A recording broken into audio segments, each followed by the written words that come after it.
I've been pretty public about living off of crypto for the past about 8 years. So I've kind of proved that one crazy guy out there in New Hampshire can do it. But then I thought, how many other people are there like me out there? So I started digging around and I found that there's actually quite a few people out there, at least who'd volunteer information, there's probably more, out there living on crypto. It's not just me anymore. The resistance is growing.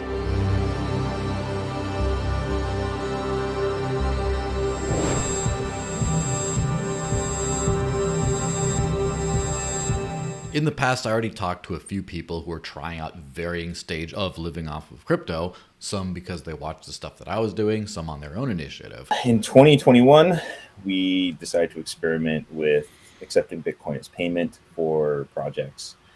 And then we started towards the end of Q3 in 2021 to issue payments out to employees and vendors. So I think from like a day-to-day perspective, if I was living there and I was only getting paid in Bitcoin and I only wanted to hold Bitcoin and I didn't want to hold fiat, I think even without like a local community, you could probably get by as long as Bitrefill and those types of services were available. Okay, if you include some of the bridges, up pretty close to 100%.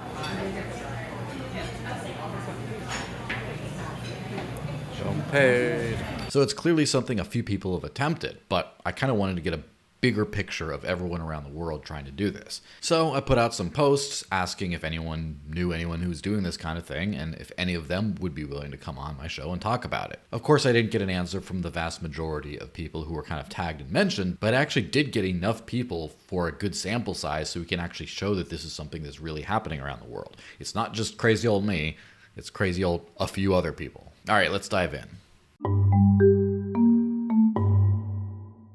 So first, who were these people? As it turns out, there was a lot of people from kind of all over the world doing all kinds of different things from different walks of life, all trying this attempt of living all off of not government money. From a few in the US, obviously, to Finland, El Salvador, Australia. And that's just who I got to talk to this time. Hi, I'm Jonathan Silverblood. I live in Finland and I'm a programmer. My name is Lorenzo Ray. I am a Bitcoin enthusiast since 2016, and I'm living on Bitcoin in El Salvador. I'm Eric Olson, and I sell this junk behind me. So Board game basically mainly. an entrepreneur. Yeah. I have the fantastic pleasure of speaking with the man, the myth, the legend, Bitcoin Jason. I have the fantastic pleasure of speaking with the one and only Kanuker. I actually went looking for it. I thought that an internet currency would be a really neat thing to have, and I actually started looking for it specifically. That probably would have been sometime in 2010, and I found a couple of weird little things. I found some kind of like internet carrot currency thing, and I found this thing called Bitcoin that was just a bunch of weird documents, and I read some of them and it seemed like a really good idea. And I thought, nah, people are never going to do this. And I just kind of forgot about it for a while until I saw the Slashdot headline where Bitcoin reached $1 parity, and I realized, people are trading this. It has an actual value. And that was the part that for some reason I had thought would be really hard for it to achieve. And once I saw that it had a value, I was immediately very excited about it and just tried to learn everything I could and get into starting to mine it and figuring out how to use the wallets and reading all the papers, every document I could find on it. So I became really excited about it at that point. How I got into it, well, I was intrigued by it. There was different guys come on, they were talking about Bitcoin, Max Kaiser, who I'm very disappointed in right now. So I got into Bitcoin and, I messed around with different Bitcoin mining pools and stuff like that, trying to get a feel of it. I didn't actually get my first Bitcoin until 2016, about April. So I got it, got into like mining and different things like that, just to try and stack and save. And then I was actually a maxi. It was like BTC is like the real thing, it's the real deal. I didn't know anything. I caught onto the FUD. I thought, all the misinformation that was coming out about BCH. I sort of was convinced enough not to investigate further. Mm-hmm. So I'm at this after party sort of Bitcoin Cash conference meetup, and Aptizio is a company in Australia that does Bitcoin Cash development. You know, Aptizio there and Co Valley was there. Anyway, Aptizio had a machine, and I always keep forgetting the name of the machine, but it was just a simple canning machine that just run off one lead from the power point. Mm-hmm. You know, you could make it battery operated. It was just so small, right? And I kid you not, off a paper QR code, I scanned it. It was like 10 cents for this candy, and it came out of the machine. And I went, crikey! I used to be able to do this with BTC, Mm-hmm. you know. Because I remember when I was on the Gold Coast. I was on the Gold Coast. Yeah. With my friend out and go, yeah, let's use Bitcoin, you know, as like something different, as a bit of a, you know. And it was so bad to use to buy a meal, even with the Travel by Bit POS system. And so when I was in Townsville, Australia, and bought candy from a vending machine, I was like, this is it. Yeah. This is what Satoshi wanted. You know what I mean? This is money for the world. I think it was back in 2013 or so when I first heard about Bitcoin. 2012 or 2013, somewhere around there. And I got into it slowly. Like I just started reading and trying to understand about it. I didn't start buying any until 2014 or 15, I think. And then during all my research, that's when I came across Dash. It was late 2016. And when I discovered what a DAO was, that sort of changed everything. I'm like, this is what we really need.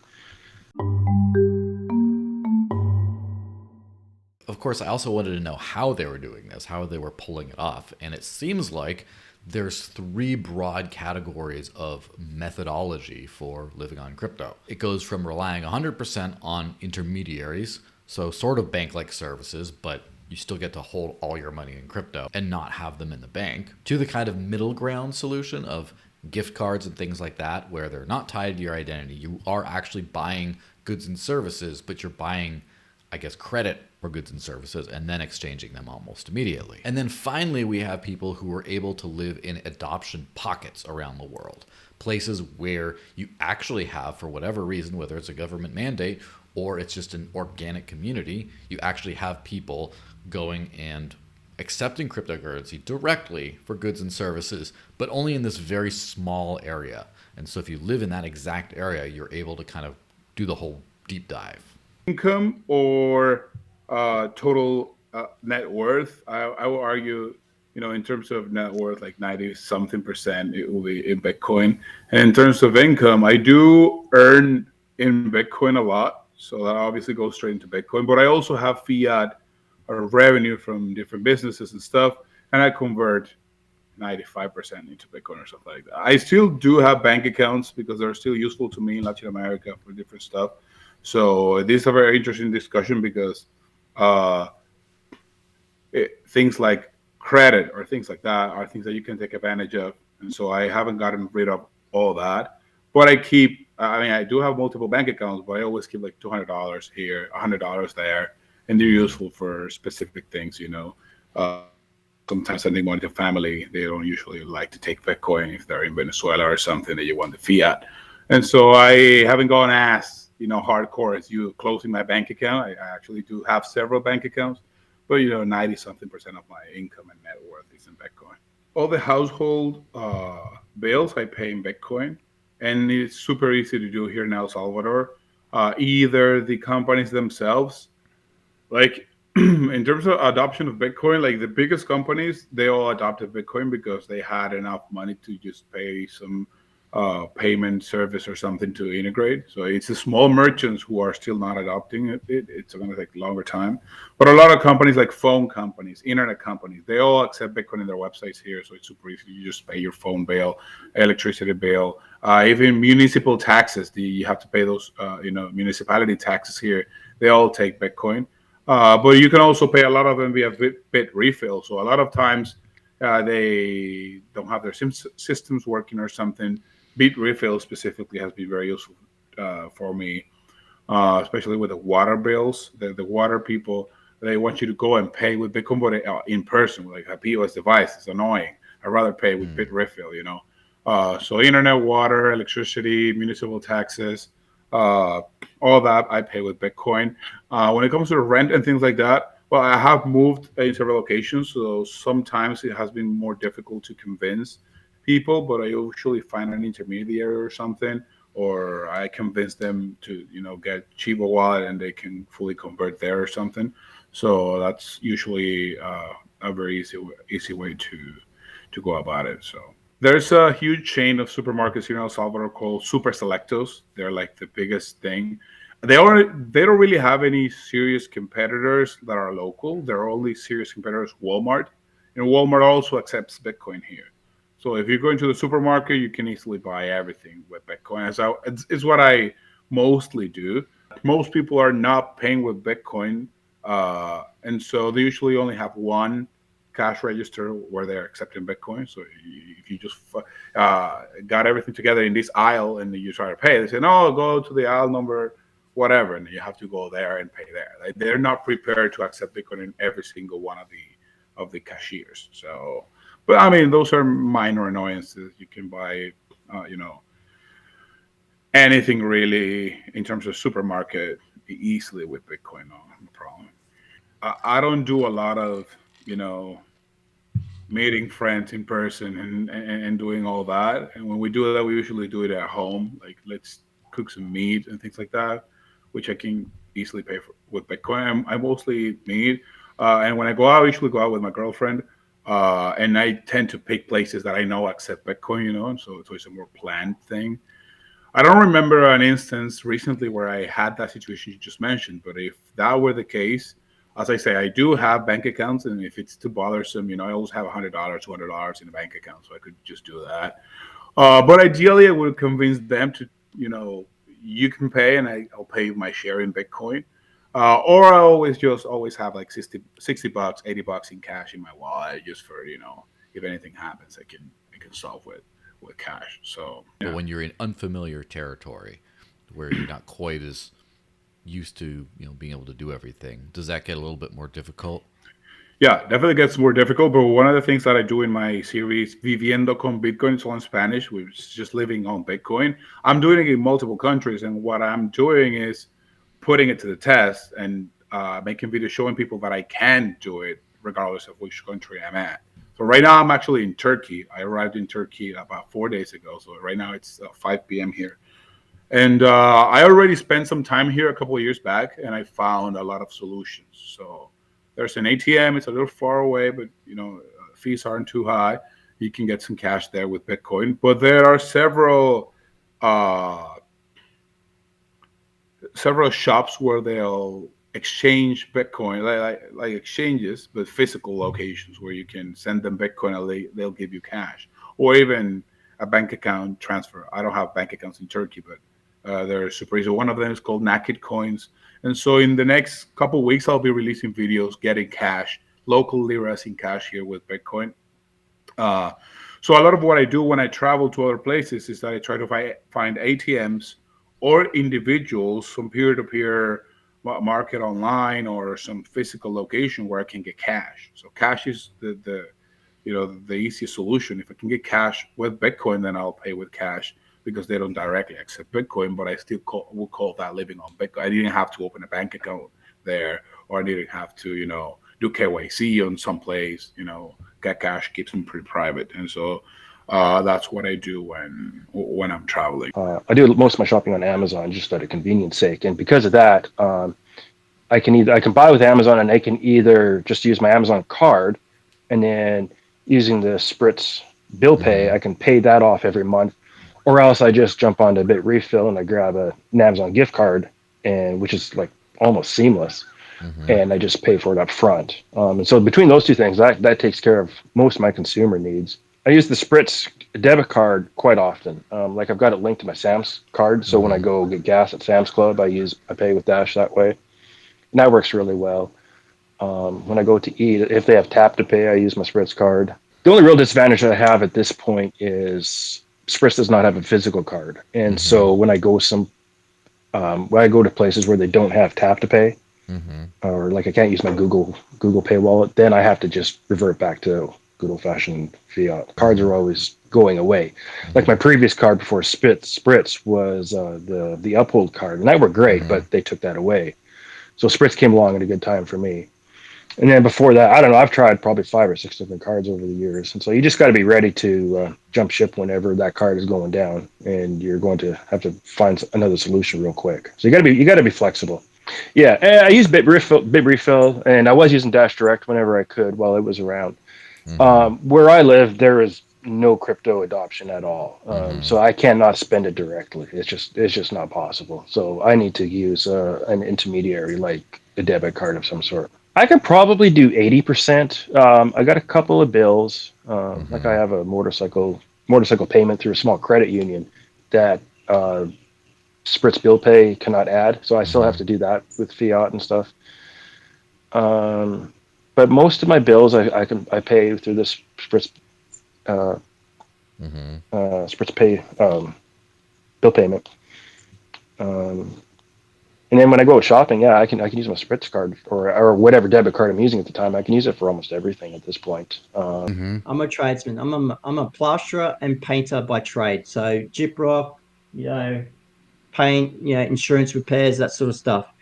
I accept Bitcoin Cash as payment for what I do. So the place I was living in, Bitcoin Cash was paid for rent. Okay. Electricity bill, well, that's a once every quarter, right? I use a service called Living Room of Satoshi. Yeah, I'm very familiar with it can them. be on a bit of expensive side. It can be on a bit of expensive side, Living Room of Satoshi, but it's only like every few months. So those bills there, like your car rego, you can use those services, and it will convert your crypto into fiat currency on their end. Or you can say to someone, look, I'll sell you some BCH for some cash, so for some fiat, and I actually do that. I actually sell my BCH to locals here for fiat, to pay that. I build it's groceries. I do in Bitcoin Cash, peer to peer, no exchanges.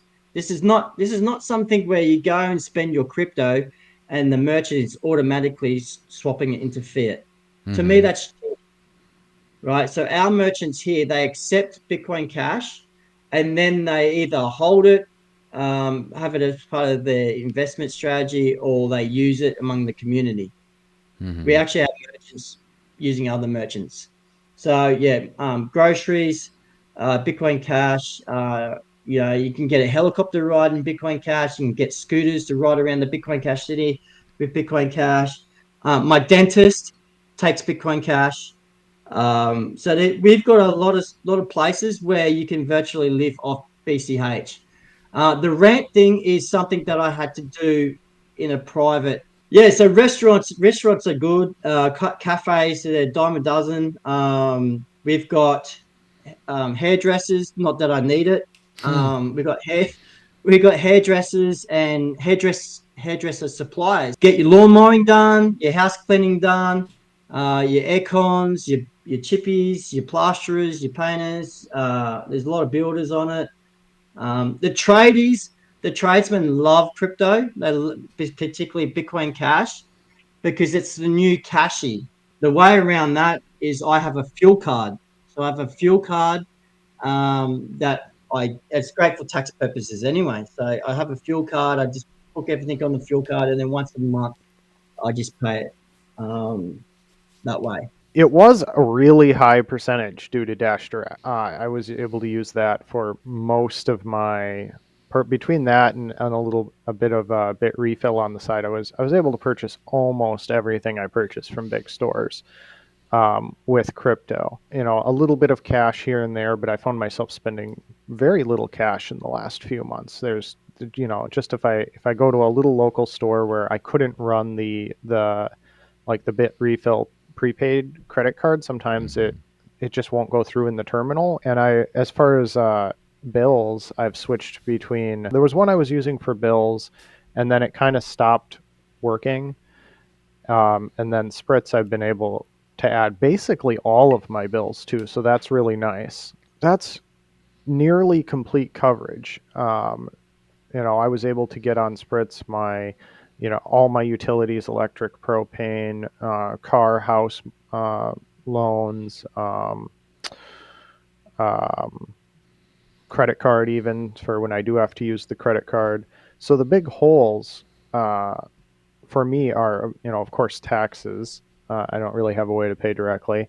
And then a lot of my product I purchase international, so the refillable cards, well, for one thing, are often not big enough, and they just don't work. One of my suppliers takes Bitcoin at my request, and I used to pay them in Bitcoin years ago, but it became prohibitively expensive and time-consuming, and the payment processor they chose is exceptionally bad as far as how you pay, and I can't seem to convince them to switch to a better one. But they have a system where you select Bitcoin at checkout in the cart, and then you just have to email them to get them to email you an address, and it doesn't have price calculation or anything. And I'm paying them in euros, so, and of course I do all my numbers in dollars, so it's just paying them Bitcoin is expensive, time consuming, and a real pain. So I just have stopped doing that. Dash Direct was the biggest one while it was working, and because of that, largely it was, I don't know, like 90% Dash, 95% Dash.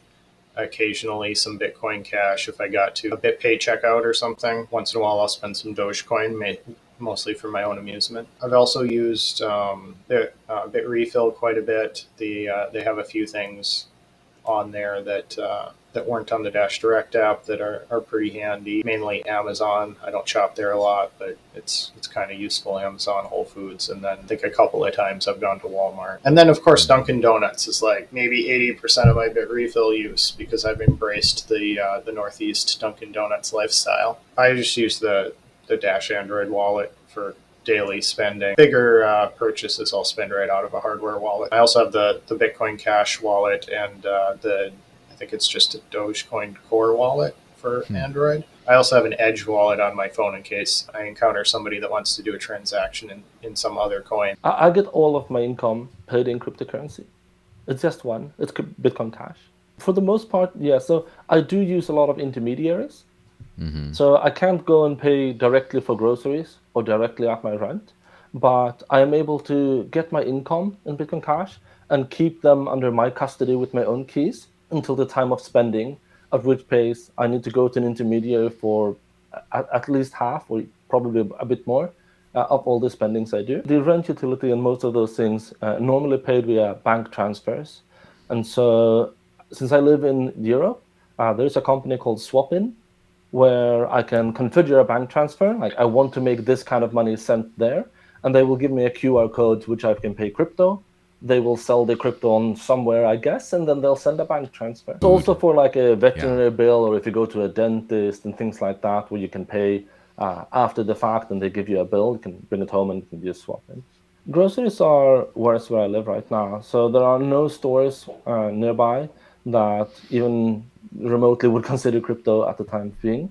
And so I have a Bitsa card. It's a debit card that I can charge up. And so I keep a small amount on the debit card so I can pay in store. And then I top it up by sending a bank transfer from Swapin. Yeah, there's also a lot of like online and digital things. Like, for example, I use Netflix like so many other people do. And for that, I use gift card-oriented services like Keys for Coins. And so I buy a Netflix gift card and I activate it on Netflix website. And so again, I get to keep the money under my control on my keys and only send it when it's time to spend it for something. Keys for Coins, primarily. Mm-hmm. There are more, but I actually haven't had a need for more in a very long time. For online shopping, that depends entirely on the place. Recently, I bought a dock for my Steam Deck, and I used BitGree to make a wish on like, this is the item I want to have, and then someone sent a proposal like, okay, so if you send this much crypto, I will order and send the item to your location. So now I have a dock to my deck. How long have you been living this way? 6 years, I think, something like that. A very long time. I mostly use the BitPay wallet because it supports multi-sig. I was actually one of the early people to talk about what benefits multi-sig could bring us. And I wrote an article for Let's Talk Bitcoin where I outlined like how multi-sig could improve the situation for family economies. And when BitPay released their wallet, I just set up keys so my family has shared access to the funds. The hardest part is when intermediaries fail, right? So when you have your card and it works one day and it doesn't work the other, or when you try to make a payment to pay your rent, and then suddenly you get a response that says, oh, we need to increase your verification level. Please take a photo and identify yourself at this place. Those don't happen very often, but they do happen like once a year for me or something like that. It's ridiculous. And I asked people why they decided to live off of cryptocurrency, and I kind of had this suspicion that a lot of people's reasoning would be similar to my own. And it turns out, at least from the people who talked to me, I was right. A lot of people really care about freedom. And for whatever exact form that took, some people were philosophically libertarian, some people just didn't like the idea of being controlled, whatever it was. Some people had something bad happen in their life. It mostly revolved around this concept of financial freedom, of being able to do whatever you want with your money and not having to live according to a small subset of people who tell you what you can spend, how you can spend it, et cetera, et cetera. It's about freeing myself from the system. I do not like the direction the world is going, with everything being tracked and moderated and regulated and stuff. And I believe privacy is a fundamental human right. And it's just going to get worse, especially with the CBDCs coming on. I think it's really important to get as many people as we can to build a new economy outside of the existing one that we can function in. And that's how that's it. I don't believe in revolution. I believe in evolution in a sense. And I think we can evolve to a better place.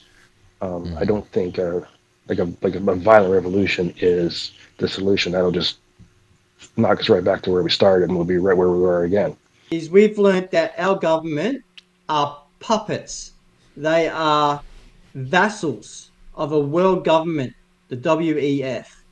And guys, love it or you can put your head in the sand, but as long as you are putting faith and accepting fiat currency, you are basically aiding your own demise, our own demise. Guys, we have to do something, because if we don't hang together, we're going to hang separately. And we found that out during COVID. People in Canada, the truckers, they found that out. People like Alex Jones and different podcasters, they found that out. They monitor your social media, and they can flag you, and they can post stuff and take stuff down, and it's like in Britain where they can like cancel culture, and there's cancel culture. There's all sorts of the world is really messed up, and it's been aided and facilitated by the WEF, the World Health Organization, and we quickly find out that we think that we've got control by voting, but we don't. We've got vassals. We've got a puppet king, and we've got like a corporation. They're a corporation. They're unelected, and they are dictating policy to our government, and they're making up like it's their brand idea, and that's the way to go, and that's what the people want. No, it's not. It's not like that at all. So, guys, you need to start now, because by the time you want to start, it's too late. So think ahead. Be a doomsday prepper. I used to not really have a problem with the original banking system and all the original payment things. And then when Bitcoin came around, I started thinking about the alternatives and where does money come from and what benefits do the people who create that money actually get. and how do they spend the value that they gain from it. And I realized that there are a lot of bad things in the world that derive from our economic system. Of course, there are good things too, so I'm not going to be entirely one-sided, but for example, it's very, very difficult to wage war if you have to spend and stay within your constraint and a budget, right? Wars end really quick because they're very destructive financially. So if you can't produce value out of nowhere or force people to do things, then you don't have as much war. So that's a good thing if you could switch over to crypto. The Achilles, like the thing that really made it for me though, was that I had lost my job and I didn't have any income, and my job, the state was supposed to give a guarantee on my funds for a while. I was going to get like 6 months of payment as an insurance for the company going under, so that I as a worker wouldn't have that problem. But the state decided that they weren't really sure if I was a good guy or a bad guy. And so they wanted to do an investigation, and it took them more than half a year to figure out that I'm just a worker. And in that time, my bank sent me I think it was 12-page questionnaire asking me to explain to them where my money comes from, why I have my bank account, what my intent for my bank account is for the future, and asked me to back up a bunch of those statements with like further documentation and paper. And I looked at it and like, what the fuck? Aren't you a service provider? Aren't you here to help me like live life and do the things you sell to me as your services? Why are you collecting all this egregious amounts of information? And since I had already been using Bitcoin a little bit before then, I decided that, you know what, I'm just going to skip this. I'm just going to not answer all those questions. I'm going to go to my bank and close my bank account. And they didn't want to close my account. In fact, it took me years until the account was finally closed. But since then, I've been entirely bank-free. And I don't have to answer that bunch of questions on a regular basis. I don't get to be harassed or intimidated, except when the third parties I use now, the intermediaries, do similar things.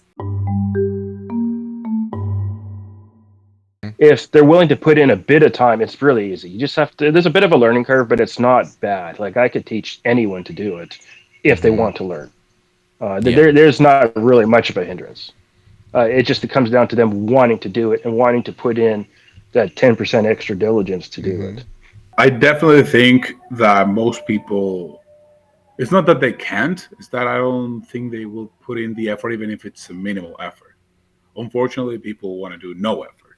And so when you have to put, 10 out of 100 or 1 out of 10 of effort, they already rather do 0, right? And so I don't think it will be too difficult, really. But I know most people don't even want to do that. I am full believer in liberty and self-sovereignty, and this is the reason why I came into this space. I am a Venezuelan. I saw my system collapse, and I see the systems in multiple countries slowly collapse.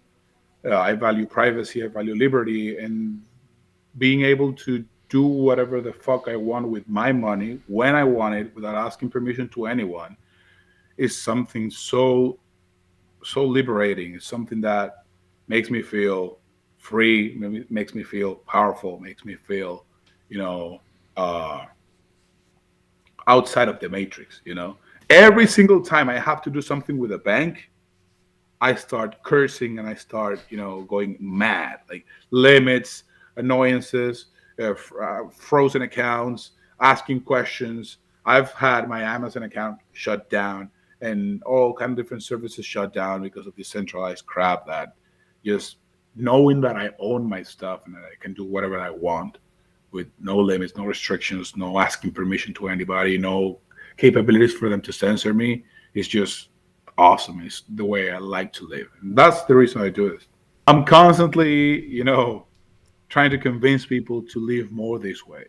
And in El Salvador, it's been really beautiful to see, even if it's slowly start doing this thing. Like I get friends or people who tell me, oh, the other day I was in this situation, I used this ATM, I used some Bitcoin that I had and I was able to solve. Or I paid for this thing in Bitcoin.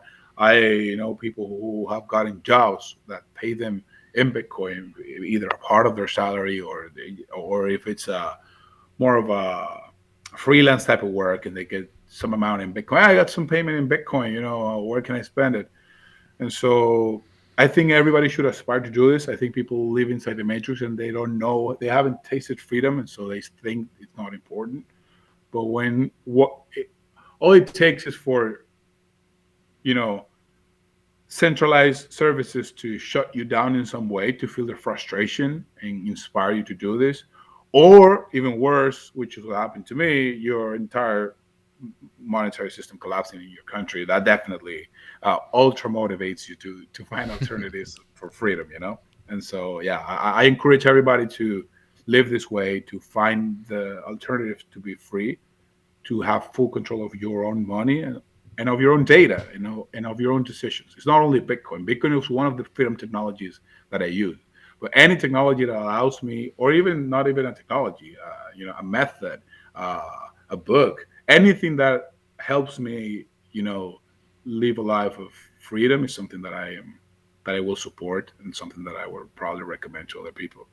Well, I was a big proponent of getting people to hold on to some Dash and try the Dash Direct app and run around and spend some of that. I think people should really care about, know about, or, at least have an awareness of how to do things outside of the dollar and banking system, to be able to minimize their exposure to the banking system and their reliance on the checking credit card system as a means to get the things that they need. I definitely wouldn't recommend to the average person that they, go and put a huge percentage of their money or income into crypto. But I think everybody should at least know how it works and have a way ready to go that they already understand and are comfortable with, to allow them to operate and do their business by their necessities outside of banking. I would definitely encourage more people, right, to do this. I wouldn't encourage everyone. I would encourage people who are looking at this to see what services are available first, and then make a rational decision. Like, do what works for you. I know that if you live in Europe, then you can solve for like the big bill items, the rent utilities, things like that with Swapin. And Swapin aren't the only service in Europe. I would like for other people to do it, but I'm not going to force them to do it. I've kind of modeled my whole life on trying to get away from that. Yeah, I think I love the idea of not being beholden to anybody, and I think it's a good feeling, and I think more people should experience that. You don't need banks. Get rid of them. Well, I hope that kind of gave you a better idea that this isn't just some tool for one crazy radical or two out there, that there's actually a few different people doing this, and you could possibly do it too. If you do want to live on crypto, be sure to hit me up wherever. I'd be more than happy to talk to anyone, give them some early pointers onto some of the tools that I've used that kind of make this useful. Subscribe, please. Leave a comment. Hit me up on Twitter/X @TheDesertLinks. Obviously, my channel, Digital Cash Network, is anywhere you can find on audio podcasts, on YouTube, Odyssey, etc. If you learn something about new tools you might want to explore to kind of do this sort of thing, go to dissenter.net/crypto-services, and that's my list that I'm keeping of services that let you do crypto. And wherever I do have one, I have a referral link there. So if you want to go use that and say thanks for, this new information, that would be very much appreciated. Now remember, the walls are closing in on custodians. It's going to be harder and harder to get into crypto. If you're using a custodian, it's harder and harder to get your money out. And if you're using fiat currency still, like most of the world is, it's getting harder and harder to do so privately and with any kind of sovereignty. CBDCs are coming. There's really no way of avoiding them without starting to change the way you're living today. So try to live on crypto. You won't be alone, I promise.